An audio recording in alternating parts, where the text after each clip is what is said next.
نحمده ونستعينه ونستغفره ونؤمن به ونتوكل عليه ونعوذ بالله من شرور أنفسنا ومن سيئات أعمالنا من يهده الله فلا مضل له ومن يضلله فلا هادي له وأشهد أن لا إله إلا الله وحده لا شريك له وأشهد أن سيدنا ومولانا ونبينا محمدا عبده ورسوله صلى الله تعالى عليه وعلى آله وأصحابه وبارك وسلم تسليما كثيرا أما بعد فأعوذ بالله من الشيطان الرجيم بسم الله الرحمن الرحيم ألف لام ميم ذلك الكتاب لا ريب فيه هدى للمتقين الذين يؤمنون بالغيب ويقيمون الصلاة ومما رزقناهم ينفقون فقال رسول الله صلى الله عليه وسلم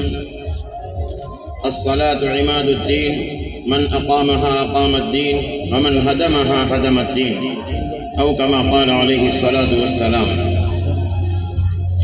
قابل قدر بھائیوں، بزرگوں اور عزیزوں، اللہ رب العزت نے ہمیں یہ مبارک مہینہ عطا فرمایا تھا جس کے تقریباً 26 دن گزر چکے، اب 4 دن باقی اور اس کی یہ 27ویں رات ہے۔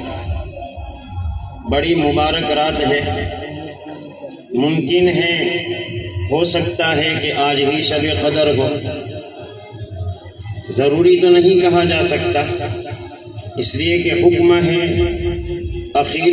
اخیری عشرے میں طاق راتوں میں شب قدر کو تلاش کر، اس لیے آج بھی ممکن ہے، آئندہ 29 رات اس میں بھی امکان ہے۔ اگر آج ہو تو ہماری یہ دینی مجلس اللہ تبارک و تعالیٰ کے یہاں انشاءاللہ بہت ہی مبارک اور بہت ہی قابل دید رہے گی۔ آج کا ہمارا یہ جلسہ بہت ہی الحمدللہ پرمغز رہا، بہت ہی دلوں کو مسرت اور دلوں کو سرور اور خوشی پہنچانے والا رہا۔ ان میں سے بہت سے اپنے بچوں کے والی بھی ہوں گے، بہت سے چچا تایا بھی ہوں گے جنہوں نے اپنے اپنے بچوں کے پروگرام دیکھے۔ یہ مکتب کے بچے کتنی محنت لگی ہوگی تب جا کر کے یہ تیار ہوئے، اور سارے بچوں نے مل کر گویا دین کا پورا خلاصہ ہمارے سامنے پیش کر دیا۔ دنیا کی حیثیت بھی آ گئی، مرنے کا منظر بھی آ گیا، آخرت میں قبر کا منظر بھی آ گیا، اور پھر قرآن کریم کی عظمت بھی سامنے آ گئی۔ پھر قیامت کے دن رسول اللہ صلی اللہ تعالی علیہ وسلم کا اپنی امت کو یاد کرنا یہ بھی آ گیا۔ کس کس پہلو پر ان بچوں نے محنت کی اور ہمارے سامنے پروگرام پیش کیے۔ اللہ تعالیٰ ان کی محنت کو اور ان کے پروگرام کو قبول فرمائے۔ لیکن بھائیوں، ان بچوں سے زیادہ ان کے اساتذہ کی محنت رہی۔ بچے کو تو ایک ہی موضوع دیا گیا، ایک ہی بات دی گئی، لیکن اساتذہ کو ان سارے بچوں کے الگ الگ موضوع تیار کر کے بچوں کو دینا اور پھر بچوں کو تیار کرنا کتنا مشکل کام ہے، کتنی کھوپڑی لگتی ہے، تب جا کر کے یہ بچے تیار ہوتے ہیں۔ اب جو تختی اور افضل القواعد کے بچے ہیں، جن کو بیچاروں کو ابھی تک بولنے کا ڈھنگ نہیں، رہنے کا ڈھنگ نہیں، کپڑوں کا ڈھنگ نہیں، لیکن وہ اس طرح ہمت کے ساتھ مائک پر کھڑے ہو کر لوگوں کے سامنے بیان دیں اور اپنی بات پیش کریں، یہ کس نے ہمت دلائی؟ یہ تعلیم کس نے دی؟ یہ ہمت کون دے رہا ہے؟ یہ ان کے اساتذہ کرام ہیں۔ بھائیوں یہ مکتب، یہ گاؤں کا مدرسہ بہت اہمیت رکھتا ہے۔ بڑے مدارس کے مقابلے میں مکاتب کی زیادہ حیثیت اور زیادہ اہمیت ہے، اس لیے کہ یہاں بنیادی تعلیم، بنیادی عقائد، یہی چیزیں یہاں درست ہوتی ہیں۔ اسی لیے انگریزوں کے وقت میں جب حضرت مولانا شیخ الہند رحمۃ اللہ علیہ جیل میں ان کو بند کر دیا گیا، کافی وقت تک کٹھن سے کٹھن سزائیں ان کو دی گئی۔ پھر جب دیکھا کہ ان کے بدن پر چمڑی اور ہڈی کے علاوہ کچھ باقی نہیں رہا، خطرہ تھا کہ کہیں جیل میں انتقال نہ ہو جائے، اس نے ان کو رہا کر دیا۔ حضرت جب رہا ہو کر باہر آئے تو کیا بتایا؟ دو چیزیں بتائی۔ کئی سالوں کا تجربہ، قید میں رہنے کا تجربہ، کہ یہاں آ کر امت کو تعلیم دے رہے ہیں، جن میں سے ایک ہے کہ اپنے ایمان کو مضبوط بنانے کے لیے مکتب کی تعلیم کو مضبوط بناؤ۔ جگہ جگہ مکتب کی بنیادیں رکھی گئی ہے، اس کے ذریعے سے ہمارے بچوں کا ایمان مضبوط بنتا ہے، اور اللہ تبارک و تعالیٰ نے اسی ایمان کو مضبوط بنانے کے لیے ایک آیت کریمہ میں ارشاد فرمایا، یا ایھا الذین آمنوا اتقوا اللہ حق تقاتہ ولا تموتن الا وانتم مسلمون۔ اے ایمان والو، اللہ تعالیٰ سے ایسا ڈرو جیسا ڈرنے کا حق ہے۔ حضرت شاہ وسیع اللہ صاحب رحمۃ اللہ علیہ فرماتے ہیں کہ اس سے مراد ہے اپنے عقیدے صحیح کرو، عقیدے میں ذرا بھی گڑبڑی ہوگی اللہ کے یہاں قابل قبول نہیں بنو گے۔ عمل میں کمی اللہ معاف فرما دیں گے، لیکن عقیدے کی خرابی اللہ معاف نہیں فرمائے گا۔ اس لیے یہاں بتایا اتقوا اللہ حق تقاتہ، اللہ سے ایسا ڈرو جیسا ڈرنے کا حق ہے۔ وَلَا تَمُوتُنَّ إِلَّا وَأَنْتُمْ مُسْلِمُونَ، تمہاری موت آئے تو ایمان اور اسلام کے آثار، اسلام کی علامتیں تمہارے بدن سے ظاہر ہو رہی ہو، تمہارا چہرہ نبی والا ہو، تمہارا لباس نبی والا ہو، تمہارے بدن سے نبی کی سیرت لپکتی ہو۔ وَلَا تَمُوتُنَّ إِلَّا وَأَنْتُمْ مُسْلِمُونَ۔ یہ کب ہوگا؟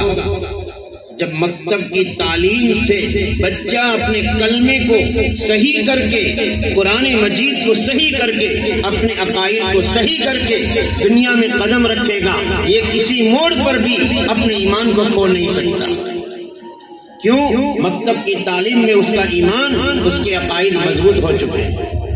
ورنہ بھائیوں، آج دنیا میں کتنی محنتیں ہو رہی ہیں ہمارے ایمان کو ختم کرنے کے لیے، کتنی سازشیں ہو رہی ہیں ہمارے ایمان کو توڑنے کے لیے، لیکن ہمارے یہ بچے مکتب میں جب مضبوط عقیدے کے ساتھ بن کر جاتے ہیں اور قرآن کی مضبوط تعلیم کے ساتھ جاتے ہیں، وہ کسی میدان میں چلے جائے کبھی بھی ایمان سے پھر نہیں سکتے۔ اس لیے اس کی اہمیت کو ہمیں سمجھنا ہے۔ اس مدرسہ کے پیچھے، قرآن کریم کو صحیح کرنے، پڑھنے اور پڑھانے کے پیچھے ہمارا جتنا پیسہ لگے اتنا کم ہے۔ کیسے کیسے لوگ ہیں،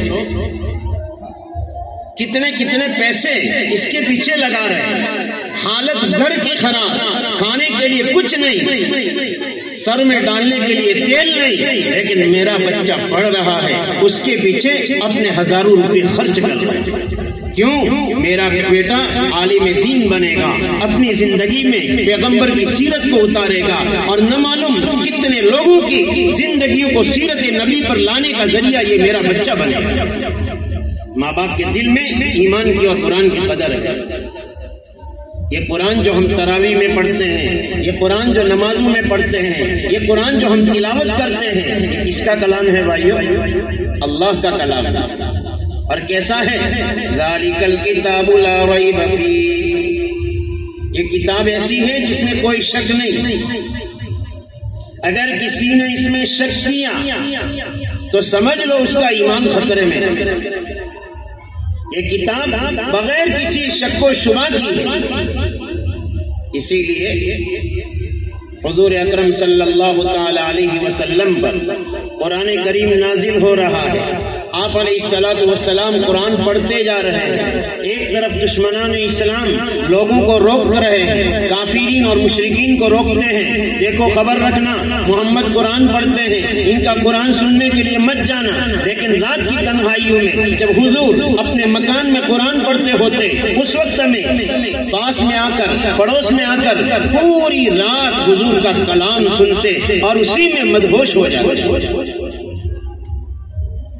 اب ایک طرف سے ایک نکلا، دوسری طرف سے دوسرا، تیسری طرف سے تیسرا، کہاں گئے تھے بھائی؟ کہ وہاں کلام محمد کا سننے، تم تو لوگوں کو منع کرتے ہو اور تم سن رہے ہو، چلو آج توبہ کرو، کل سے نہیں آئیں گے۔ دوسرے دن پھر یہی حال، تیسرے دن یہی حال، آخر دشمنوں کی زبان سے اللہ پاک نے کہلوایا کہ واقعتاً یہ کسی شاعر کا کلام نہیں، یہ کاہن کا کلام نہیں، یہ اللہ رب العالمین کا کلام ہے، جس میں کوئی شک و شبہ کی گنجائش ہے۔ آج تک بلکہ قیامت تک جو بھی قرآن کے ایک حرف کے بارے میں شک و شبہ کا اظہار کرے گا یا اس میں کسی طرح کا رخنہ ڈالنے کی کوشش کرے گا، کبھی کامیاب نہیں ہو سکتا۔ آج تک نہ کوئی ہوا ہے نہ قیامت تک ہو سکتا ہے۔ اس لیے کہ یہ کلام کون ہے؟ اللہ پاک نے اس کی ذمہ داری لے لی ہے حفاظت کی۔ ثم ان علينا جمعه وقرآنه فإذا قرأناه فاتبع قرآنه ثم ان علينا بيانه۔ نبی جی آپ کو فکر کی ضرورت نہیں، قرآن کے الفاظ کی حفاظت ہم کریں گے، قرآن کے معنی اور مطالب کی حفاظت ہم کریں گے، آپ کو اس کی حفاظت کی ضرورت نہیں، آپ تو پڑھتے جائیے جبرائیل کے ساتھ۔ اللہ نے حفاظت کی ذمہ داری دی، اور حفاظت کا ذریعہ اور سبب کس کو بنایا؟ یہی علماء کرام، یہی طلبہ نظام، یہی پڑھنے والے بچے۔ اللہ پاک ان سے اپنا کام لے رہے ہیں۔ یہ بچے کتنی قیمتی ہے بھائی، اللہ پاک جس سے اپنا کام لے، یہ آدمی کتنا قیمتی ہو سکتا ہے۔ اگر گاؤں کا سرپنچ یا کوئی ضلع کا منسٹر ہمیں کوئی کام بتا دے یا ہماری اس سے اوڑکھوڑ ہو جائے تو ہم کیا کہتے ہیں؟ ارے بھائی تمہارا کام بنا نہ ہو تو ہمیں کہہ دو، ہمارا تعلق ہے اس سے، ہمارا کام ہو جاتا ہے، ایک فون پر کام ہو جاتا ہے۔ تو بھائیو، جس کا تعلق اللہ تعالیٰ کی ذات سے ہو، جس کا تعلق اللہ کے کلام سے ہو، کیا اس سے کام نہیں بنیں گے؟ ضرور بنیں گے۔ یہ اللہ کا کلام ہے جو جگہ جگہ ہمیں ہدایت کرتا ہے، جگہ جگہ رہبری کرتا ہے۔ ھدی للمتقین، یہ کتاب ہدایت ہے متقین لوگوں کے لیے، ایمان والوں کے لیے۔ کون سے ایمان والے؟ الذین یؤمنون بالغیب ویقیمون الصلاۃ ومما رزقناہم ينفقون۔ وہ ایمان والے، وہ تقوی والے جن میں 3 صفتیں ہوں۔ ایک وہ لوگ جو غیب کو مانتے ہیں، غیب کا یقین رکھ کر اللہ کو ایک مان کر اللہ کے سامنے سجدہ ریز ہوتے، کسی اور کے سامنے اپنی پیشانی نہیں جھکاتے، کسی اور سے اپنی منتیں نہیں منواتے، کسی اور کے لیے بکرے ذبح نہیں کرتے، بلکہ اللہ کے لیے اپنی پیشانی کو جھکاتے ہیں اور اسی در سے مانگتے ہیں۔ الذین یؤمنون بالغیب، یہ قرآن ان کے لیے ہدایت ہے، رہبری ہے۔ جس موڑ پر بھی آدمی پھنسے گا یہ قرآن اس کی رہبری کرے گا۔ الذین یؤمنون بالغیب، دوسری صفت بتائی وَيُقِيمُونَ الصَّلَاةَ، جو نماز کو قائم کرتے ہیں، جماعت کا اہتمام کرتے ہیں، مسجد میں آ کر نماز کا اہتمام کرتے ہیں، قرآن کریم کو صحیح کرنے کی فکر کرتے ہیں، اپنے بچوں کو دین کی تعلیم دے کر صحیح نماز پڑھنے کی تلقین کرتے ہیں۔ وَيُقِيمُونَ الصَّلَاةَ، یہ قرآن ان کے لیے ہدایت کا ذریعہ ہے۔ آج بھائیو نماز میں کتنی سستی ہے۔ ابھی نماز سے متعلق ایک بچے نے بیان دیا، حضور نے ارشاد فرمایا الصلاۃ عماد الدین، من اقامها اقام الدین ومن هدمها هدم الدین۔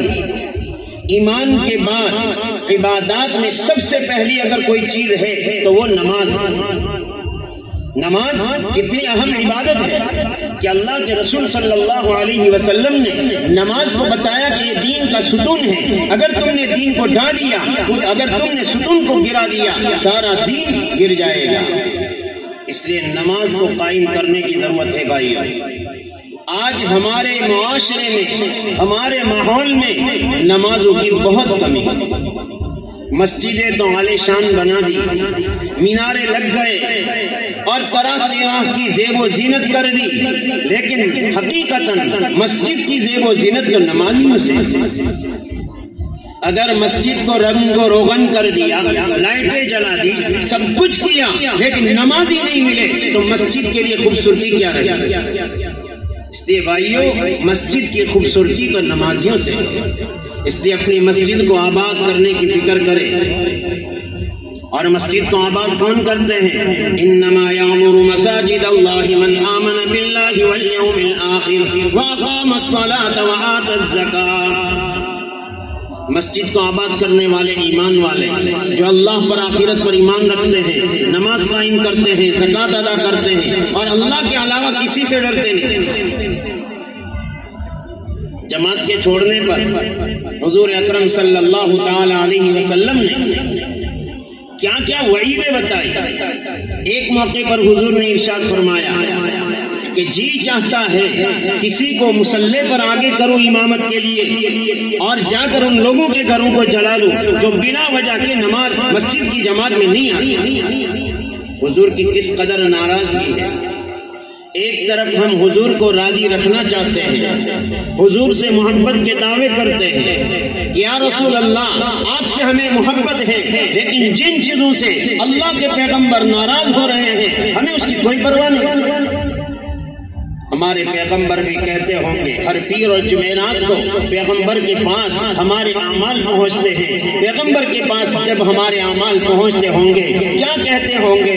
ہائے جس امت کے خاطر میں نے اپنے دندان مبارک شہید کروائے، جس امت کے خاطر میں نے رات نہ دیکھی نہ دن دیکھا، ہر طرح سے میں نے قربانی دی، لیکن ہائے افسوس میری امت کو میری نماز بھی پسند ہے۔ اس لیے بھائیوں نمازوں کا خوب اہتمام کریں۔ اگر ہم بڑھاپے میں، جوانی میں اپنی نمازوں کا اہتمام نہیں کر سکتے، ہمارے چھوٹے بچے کیا کریں گے؟ آج ہم نے 2-3 نمازیں پڑھ لی، ہمارے بچے تو ایک بھی نہیں پڑھیں گے۔ اور بچوں کو دیندار بنانا ماں باپ کی ذمہ داری ہے۔ آج ہم سب مولوی صاحب کے حوالے کر دیتے ہیں، بچہ مدرسے میں بھیج دیا، قرآن بھی پڑھانا، نماز بھی پڑھانا، گھر پر میں تو کچھ بھی خبر نہیں رکھوں گا۔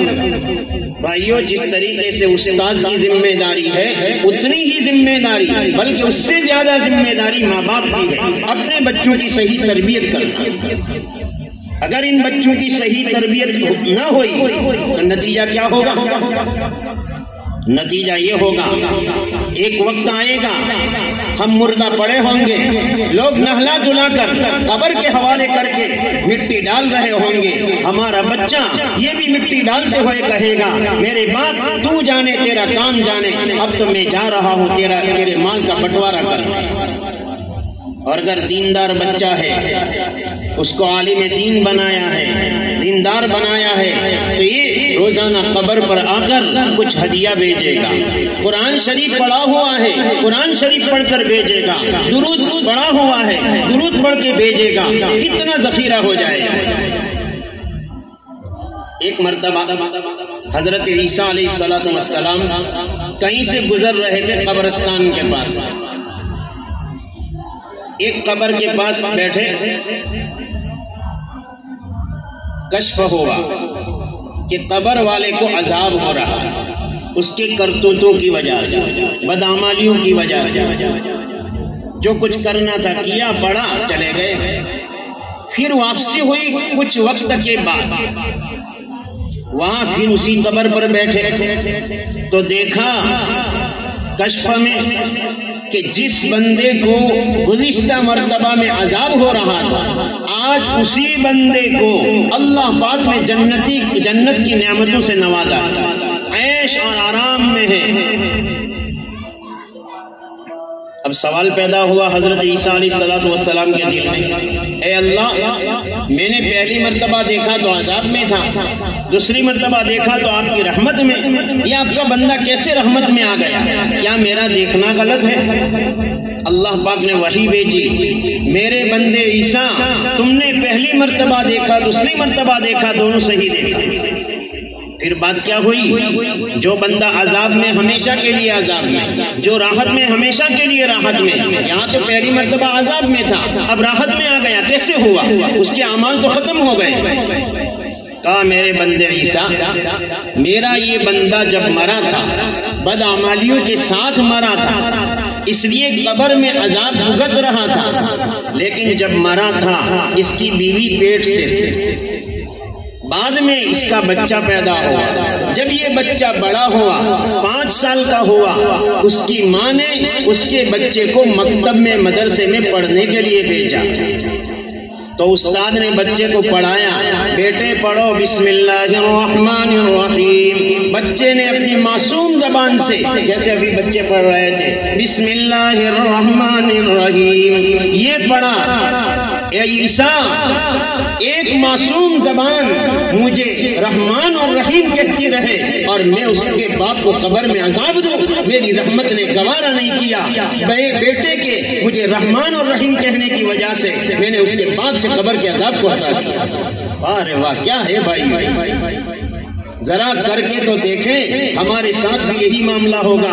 اللہ اپنے ہمارے بیٹوں اور اولاد کی نیکیاں یہ ہماری قبر میں پہنچتی رہے گی، بلکہ اولاد اگر کچھ نہ بھی دے، اگر اولاد نیک ہے، ان کے سارے اعمال میں، ساری نیکیوں میں ماں باپ کا حصہ ہے، قبر میں جانے کے بعد سب ملتا رہے گا، وہ دے نہ دے کوئی پرواہ نہیں، وہاں قبر میں ملتا رہے گا۔ ذرا کر کے تو دیکھیں، اپنی اولاد کو دیندار بنائے، صحیح کلمہ کرائے، کلمہ اندر تک اتر جائے۔ اسی لیے جب بچہ پیدا ہوتا ہے تو سب سے پہلے دائیں کان میں اذان اور بائیں کان میں تکبیر کہی جاتی ہے کہ یہ ایمان کا بیج اندر اتر جائے۔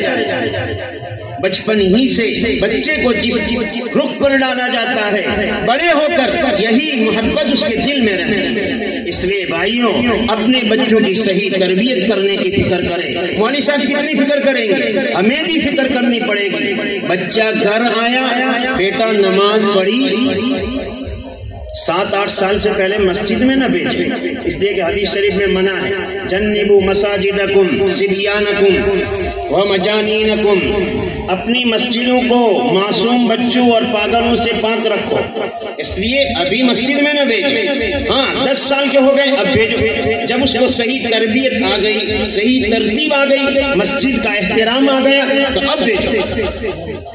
لیکن گھر میں ماں کی ترتیب، ماں کی نماز، ماں کی تلاوت، یہ بچہ دیکھے گا اندر اترے گا، باپ کی داڑھی دیکھے گا بچے کے دل میں اس کی محبت اترے گی۔ ابا یہ کیا ہے؟ یہ نبی کی سنت ہے، بار بار نبی کے تذکرے، نبی کی سیرت کے تذکرے ہو رہے ہیں، اس بچے کے دل میں اس نبی کی محبت نہیں اترے گی۔ لیکن افسوس کے ساتھ کہنا پڑتا ہے بھائیوں، آج بجائے دینی تعلیم گھروں میں ہونے کے، ایک وقت تھا گلی سے گزرا جاتا تھا، گھروں سے تلاوت کی آوازیں آتی تھیں، عمر تم کیوں اتنے بلند پڑھ رہے تھے، ابو بکر کیوں آہستہ پڑھ رہے تھے۔ لیکن آج بھائیوں، جس گلی سے گزرو موبائل سے میوزک کی آواز، گانے کی آواز، نہ معلوم ڈرامے کی آوازیں آ رہی ہے۔ کیا ہوگا؟ خدا کی رحمت کیسے اترے گی؟ ذرا اللہ کی رحمت کو متوجہ کرنے کے لیے بھائیوں ضرورت ہے ہم اپنی زندگی کی ترتیب کو بدلیں۔ آج چھوٹے چھوٹے بچوں کے ہاتھوں میں موبائل پکڑا دیا، اور اس کے گناہ ویڈیو کرنا، فوٹو لینا، بغیر ضرورت کے کرنا گناہ اور حرام ہے۔ حدیث شریف میں ہے، ان اشد الناس عذابا یوم القیامۃ المصورون، قیامت کے دن سب سے زیادہ خطرناک عذاب جن لوگوں کو ہوگا وہ ویڈیو کرنے والے اور تصویر کھینچنے والوں کو۔ آج اچھا سے اچھا آدمی ویڈیو کر رہا ہے، کوئی پرواہ نہیں، اللہ کا خوف کہاں چلا گیا؟ کتنی حدیثیں، کتنی آیتیں کانوں سے ٹکراتی ہے مگر نفرت دلوں سے نکل گئی۔ جب ایک چیز عام ہوتی ہے تو اس کی نفرت دلوں سے نکل جاتی ہے، ہر عام و خاص اس کو کرنے لگتا ہے۔ اللہ ہمیں صحیح سمجھ نصیب فرمائے۔ اس لیے بھائیو اپنے گھر کی زندگی کی ترتیب بدلیں، اپنے بچوں کی صحیح تربیت کرنے کی فکر کریں، ان کو قرآن کی تعلیم، گھروں میں قرآن پڑھنے والے ہوں، دینی تعلیم، فضائل کی تعلیم ان کے سامنے آئے تاکہ ان بچوں کا دینی رخ بنے، دینی فضا قائم ہو۔ اب جب یہ بچے بڑے ہوں گے کیا مساجد کو نمازی نہیں ملیں گے؟ مدارس کو طلبہ اور بچے نہیں ملیں گے؟ قرآن کریم کو پڑھنے والے نہیں ملیں گے؟ ضرور ملیں گے، لیکن ہم اپنے بچوں کی ترتیب تو صحیح بنائیں۔ وَيُقِيمُونَ الصَّلَاةَ، نماز کو قائم کریں، خود بھی، اولاد کو بھی، اور اپنی گھر کی مستورات کی بھی حفاظت، مستورات کے اندر بھی نماز کو قائم کرنے کی فکر کریں۔ نماز کو صحیح ترتیب سے ادا نہ کرنے کی وجہ سے حدیث شریف میں نے ارشاد فرمایا لَتُسَوُّنَّ صُفُوفَكُمْ أَوْ لَيُخَالِفَنَّ اللَّهُ بَيْنَ وُجُوهِكُمْ، اپنی صفیں درست رکھو ورنہ اللہ پاک تمہارے چہروں کو بدل دے گا۔ چہروں کو بدل دینے کا مطلب کیا ہے؟ آپس میں نفرتیں ہو جائے گی، ایک دوسرے سے حسد، کینہ، بغض، عداوت، کوئی کسی کا منہ دیکھنے کو تیار نہیں، پڑوس میں بھائی ہے کچھ اچھا پکایا کبھی دینے کا نام نہیں، کوئی دوسرا پڑوسی ہے کبھی دیکھنے کا نام نہیں، اپنے رشتہ دار ہیں جانے کا نام نہیں، اندر حسد بھرا ہوا ہے، اندر کینہ بھرا ہوا ہے۔ یہ ساری نحوست نماز کو صحیح ترتیب سے ادا نہ کرنے کی وجہ سے۔ اس لیے بھائیوں اپنی نمازوں کو صحیح بنائیں، نمازوں کو صحیح بنانے کی فکر کریں، مسجد کی جماعت کے ساتھ پانچوں نمازیں ہماری مسجد کی جماعت کے ساتھ ادا ہو، اس کی فکر کریں گے انشاءاللہ۔ اور تیسری چیز اس میں بتائی وَمِمَّا رَزَقْنَاهُمْ يُنْفِقُونَ، ہم نے جو ان کو دے رکھا ہے اس میں سے خرچ کرتے ہیں، اللہ کے دیے ہوئے میں سے اللہ کے راستے میں خرچ کرتے ہیں، مسجدوں میں، مدرسوں میں، مکتب میں، علماء کرام کے اکرام میں، کہیں جماعت آ گئی ان کو کھلانے پلانے میں، کہیں دین کا تقاضا آ گیا، کوئی گاؤں کے اندر بیوہ عورت ہے، کوئی اس طرح کا یتیم ہے، اس پر ہاتھ پھیرتے ہیں اور ان پر اپنا مال خرچ کرتے ہیں۔ وَمِمَّا يُنْفِقُونَ وَمِمَّا رَزَقْنَاهُمْ يُنْفِقُونَ، یہ ہے تقوی والے، یہ ہے ایمان والے جو قرآن کریم پر یقین رکھتے ہیں۔ اس لیے ہمارے مالوں کی ترتیب بھی بھائیوں صحیح ہو۔ مما رزقناہم ينفقون، دین کی راہوں میں اپنے بال بچوں کے پیچھے، اپنے رشتہ داروں کے پیچھے ہمارا مال خرچ۔ آج ہمارا مال کتنی ہی بیکار جگہوں پر خرچ ہو رہا ہے۔ گھر میں 5 بیٹے ہیں، باپ ہیں، ماں ہیں، بیٹیاں 2-3 ہیں، سب کے پاس موبائل اور ہر مہینے ریچارج کروانا ضروری، 400 500 600 روپے کا۔ یہ پیسہ بیکار نہیں جا رہا ہے؟ ایک آدمی کے پاس کافی ہے، یا کوئی ذمہ دار ہے تو اس کے پاس ہونا چاہیے۔ اب چھوٹے چھوٹے بچے جن کو نماز کا ڈھنگ نہیں وہ موبائل چلا رہے ہیں۔ ارے اب تو دودھ پیتا بچہ 1 سال کا نہیں ہوا موبائل گھما رہا ہے، لیکن قرآن شریف کی عظمت اس کو ہم نے نہیں سکھائی۔ یہ کیا ہے بھائی؟ پھر کہتے ہیں حالات کیوں آ رہے ہیں؟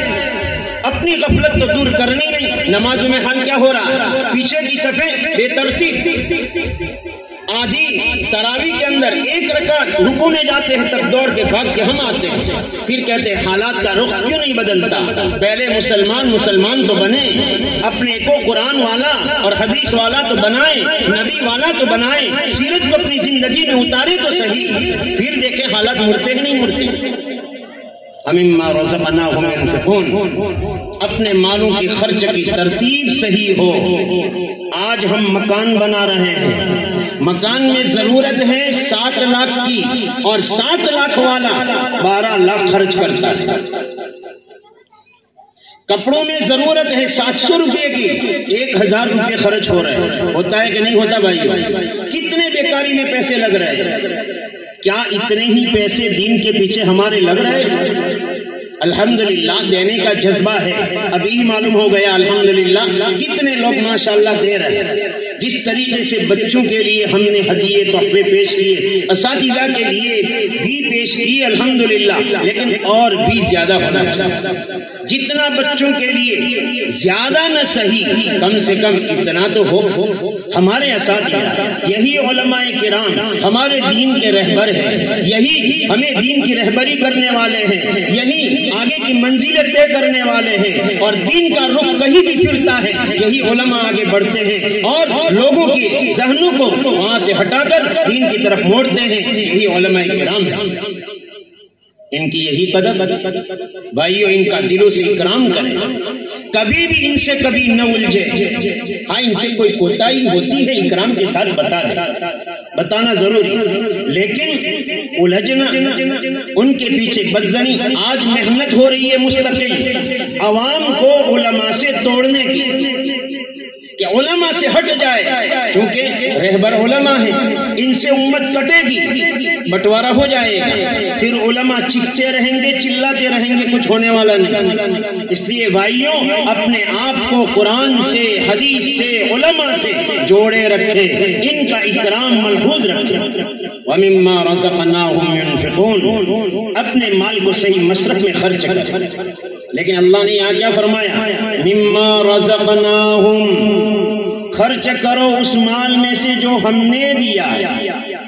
اللہ کیسا دیتے ہیں؟ حرام کا دیتے ہیں بھائیو، حلال کا دیتے ہیں. ہم نے جو دیا اس میں سے خرچ کرو. اللہ یہ نہیں کہتے تم نے کمایا حرام طریقے سے، کسی بھی طریقے سے اس میں سے، اسی لیے تو حرام مال میں زکوٰۃ نہیں ہے، زکوٰۃ حلال مال میں ہے. مال حلال ہے تو حج فرض ہے، کروڑوں روپیہ ہے لیکن حرام کا ہے، حج فرض نہیں، زکوٰۃ ایسے آدمی پر فرض نہیں. اس لیے کہ اللہ فرماتے ہیں مما رزقناہم ينفقون، ہم نے جو دیا ہے اس میں سے خرچ کرو. تو اللہ تو حلال دیتے ہیں، اسی لیے اللہ پاک نے اپنے پیغمبر کو ارشاد فرمایا یا ایھا الرسل کلوا من الطیبات واعملوا صالحا انی بما تعملون علیم. اے پیغمبروں حلال کھاؤ، پاکیزہ کھاؤ اور نیک عمل کرو. معلوم ہوا نیک عمل کی توفیق اسی وقت ملے گی جب اندر جانے والی روزی حلال کی ہو. حرام کا ایک لقمہ گیا، نیک عمل کی توفیق چھن جائے گی. اس لیے اپنے کو حلال کا پابند بنائیں، حرام سے بچائیں. آج کل وہ لڑکی نے بتائی اسکیم آ رہی ہے لڑکیوں کے لیے، عورتوں کے لیے، مردوں کے لیے، نہ معلوم کس کس نام سے اسکیمیں آ رہی ہے، اور ہمارے جوان، ہمارے مسلمان پھنستے جا رہے ہیں. کوئی پوچھتا بھی نہیں بھئی جائز ہے کہ نہیں جائز. یہ تو اچھا ہوا ایک معلمہ مل گئی اور اس نے بتا دیا ہمیں، ورنہ کتنے لوگ پھنس جاتے. اس لیے بھائیوں اس طرح کی اسکیموں سے ہمیں بچنا ہے، اپنے کو بچانا ہے، صحیح معلوم کرنا ہے کہ میرے لیے جائز ہے یا ناجائز. ایک بات دھیان میں رکھیں، بعض اسکیمیں ایسی ہوتی ہیں جو ابتدا میں جائز ہے. مثلا اسکیم آئی کہ 8 لاکھ آپ کو ملیں گے، 10 مہینے میں بھرنے ہیں، ہر مہینے میں اتنے بھرو، کوئی بھی آج نہیں. آپ نے اتنے سال میں بھر دیے، کوئی بھی آج نہیں. لیکن کیا میری کیپیسٹی ہے بھرنے کی کہ میں ہر مہینے 50,000 بھر سکوں گا؟ لیکن بات یہ ہے کہ غرض کا یار ہوتا ہے، اس کو عقل نہیں ہوتی. ہاں مولوی صاحب بھر دوں گا، حالانکہ حیثیت ہے نہیں، 50,000 کمائے گا کیسے؟ لیکن وہ 8 لاکھ نظر آ رہا ہے، اس لیے عرفان بھول گیا. تو اللہ نے جو دیا ہے اس میں سے خرچ کرنا ہے، اپنی کمائی کی ترتیب بھائیوں صحیح بنانی ہے. اسی طرح جتنے حرام طریقے، دھوکہ دینے کے، کسی کو پھنسانے کے، ساری چیزوں سے ہمیں اپنے کو بچانا ہے اور اپنی اولاد کو، اپنی نسلوں کو حلال اور پاکیزہ کھلانا ہے. تھوڑا ہو، چٹنی روٹی ہو، چٹائی پر گزارا ہو، لیکن میں اپنی اولاد کو حلال کھلاؤں گا. پھر دیکھو نسلوں میں کیسے کیسے عالم، کیسے کیسے لوگ تیار ہوتے ہیں، عالم دین تیار ہوں گے، امت کے رہبر تیار ہوں گے. آج سب سے بڑی شکایت یہی حرام روزی کی. حرام روزی گھروں میں آ گئی، معاملہ مشکل ہو گیا. لوگ معمولی کمائی پر اپنے بچوں کو دین کی تعلیم دے رہے ہیں، لیکن حلال کا ساتھ نہیں چھوڑتے، حرام میں ہاتھ نہیں رکھتے۔ کئی دن ہو جاتے ہیں عورتوں کے کہ سر میں تیل نہیں ڈالا جاتا، لیکن بچے کو پڑھانے کے لیے پیسے خرچ کر رہے ہیں۔ بس ایک واقعہ بتا کر بات پوری کرتا۔ ہمارے حضرت ایک مولانا ذوالفقار صاحب رحمت اللہ علیہ، جو دارالعلوم فلاح دارین ترکے سر میں پہلے شیخ الحدیث تھے، ان کی زبانی سنا۔ کہا میں ایک مرتبہ ایک مدرسے میں گیا، وہاں تکمیل حفظ کا جلسہ تھا۔ 3 بچے حافظ ہوئے تھے، 3 میں سے 2 بچے ان کے بدن پر 10 کلو 12 کلو گوشت ہوگا، اور ایک چھوٹا بچہ تھا جس کے بدن پر مشکل سے 7 سے 8 کلو گوشت ہوگا۔ مولانا فرماتے ہیں میں دیکھ رہا ہوں کہ 2 بچے جو بڑے تھے وہ تو اطمینان سے بیٹھے ہیں، لیکن یہ چھوٹا بچہ بار بار گیٹ کی طرف دیکھ رہا ہے۔ ایسا لگتا ہے کہ یہ کسی کے انتظار میں بار بار گیٹ کی طرف دیکھ رہا ہے، بار بار گیٹ کی طرف دیکھ رہا ہے۔ میں بھی پریشان تھا، یہ بچہ آخر کیوں بار بار دیکھ رہا ہے؟ شاید کسی کا انتظار ہے اسے۔ کچھ دیر ہوئی تھی، پروگرام چل رہا تھا کہ مدرسے کے ناظم اور محتمم صاحب میرے پاس آئے اور آ کر کہا مولانا غضب ہو گیا، کیا کرے؟ میں نے پوچھا کیا ہوا؟ کہا مولانا غضب ہو گیا، کیا کرے؟ کہا ہوا کیا آخر؟ کہاں ہم نے یہ جلسہ رکھا ہے، 3 بچے حافظ ہوئے ہیں، تو ہم نے ان کے والدین کو خط لکھا تھا یہ تکمیل حفظ کا جلسہ فلاں تاریخ کو ہونے والا ہے، آپ کے بچے حافظ ہو رہے ہیں، ہمارے لیے بھی خوش قسمتی، آپ کے لیے بھی خوش قسمتی، بچے کے لیے بھی خوش قسمتی اور خوشی کا موقع ہے۔ ایسے موقع پر آپ تشریف لائے تو بچوں کے لیے بھی خوشی کا موقع، آپ بھی خوش ہوں گے۔ تو یہ 2 بچے جو اطمینان سے بیٹھے، تینوں کے گھر ہم نے خط لکھا تھا، دونوں کے والد آ چکے ہیں، اس لیے وہ اطمینان سے ہیں۔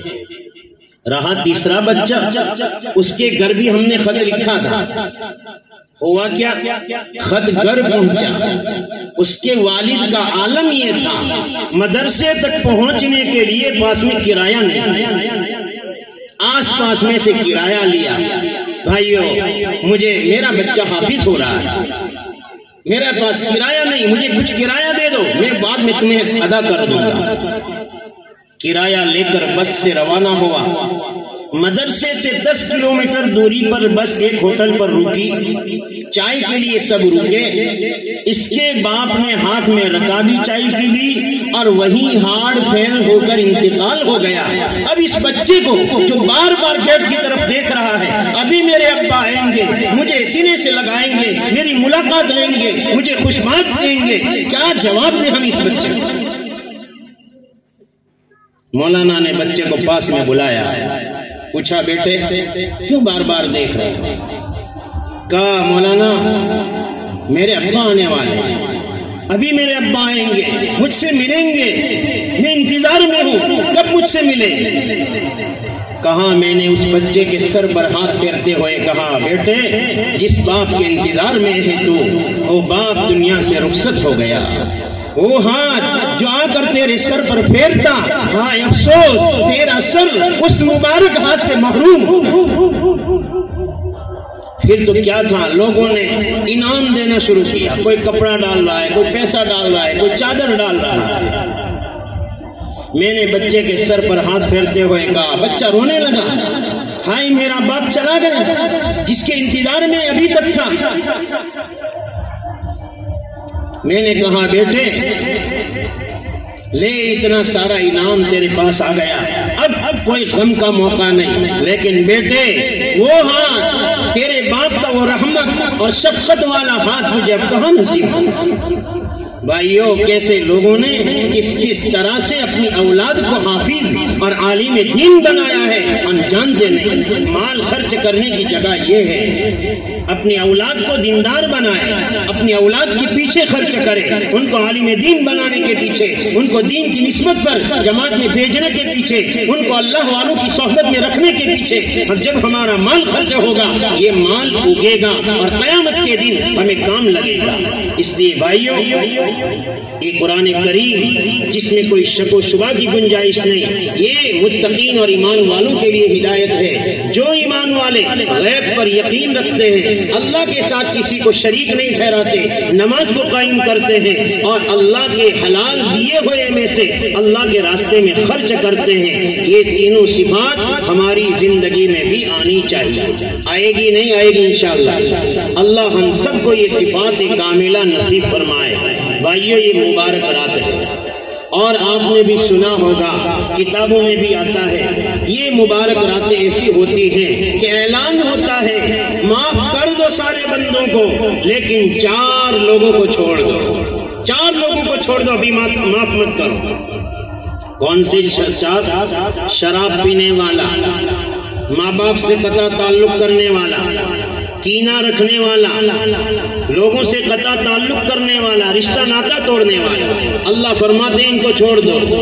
اگر یہ معافی مانگ لیتے ہیں تو ٹھیک ہے، معاف کر دیں گے، ورنہ من وصلنی وصلہ اللہ، من قطعنی قطعہ اللہ، جس کو جو مجھے جوڑے گا یعنی رشتہ داری کو جوڑے گا اللہ اس کو جوڑے گا، اور جو رشتہ داری توڑے گا اللہ اس کو توڑ دے گا۔ اس لیے بھائیوں، ایسی مبارک راتوں میں جہاں ہم تلاوت کر رہے ہیں، جہاں نیک اعمال میں اپنے کو لگا رہے ہیں، لمبی لمبی نمازیں پڑھ رہے ہیں، وہیں پر اپنے رشتہ داروں سے جو قطع تعلق ہو چکا ہے اس کو بھی ہم صحیح کرنے کی فکر کریں، تاکہ اللہ تبارک و تعالیٰ کی طرف سے جب مغفرت کا اعلان ہو تو ہم بھی مغفرت میں شامل ہو جائیں اور ہماری بھی مغفرت ہو جائے۔ اس لیے بھائیوں، اس کی طرف بھی ہم دھیان دیں۔ اگر نیچا بن کر، اپنے آپ کو متواضع بن کر آگے بڑھائیں گے، اللہ ہماری عزت کو بڑھائیں گے انشاءاللہ۔ اور جھکنے والے کی کبھی عزت گھٹتی نہیں، عزت بڑھتی ہی ہے، حدیث شریف میں آیا ہے۔ اس لیے اگر ہم جھک کر جائیں گے اللہ ہمیں بھی معاف کر دے گا، سامنے والے کو بھی معاف کر دے گا اور ہماری عزتیں بھی بڑھے گی انشاءاللہ۔ کریں گے فکر انشاءاللہ۔ اللہ ہم سب کو قرآن کریم کی عظمت، قرآن پڑھنے والوں کی عظمت اور قرآن کریم کی حفاظت کرنے والے علماء دین کی بھی عظمت ہمارے دلوں میں پیدا فرما کر ہمیں نیک عمل کی توفیق عطا فرمائے۔ وآخر دعوانا ان الحمد للہ رب العالمین۔